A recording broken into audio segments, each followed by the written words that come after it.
Children, look here. How many squares? మనకు మీకు 4th class 5th class వాళ్ళు competitive exams రాసినప్పుడు కూడా ఇట్లాంటివి క్వశ్చన్స్ వస్తాయి. మరి ఇలా ఇచ్చి దీంట్లో ఎన్ని స్క్వేర్స్ ఉన్నాయి అంటే ఈజీగా చేయాలి. ఎలా చేయాలి అంటే దానికి ఒక చిన్న ట్రిక్ ఉంటుంది, చూడండి. ఓకేనా? ఫస్ట్ నెంబర్స్ రాయాలి. 1 2 3 4. 1 2 3 4. 1 1 2 2 3 4 4. ఏం చేయాలి? మల్టిప్లై చేయాలి.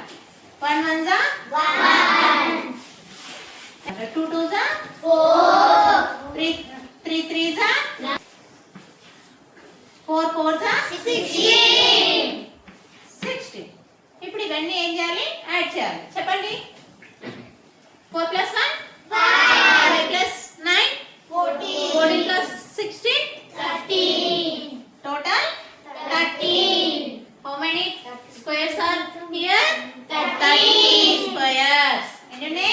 30 squares. 30 squares ఉన్నాయి. ఓకేనా? ఓకే. ఇలా చేయాలి. మరి మీరు ఇది హోంవర్క్ చేసుకొని రండి. ఓకేనా?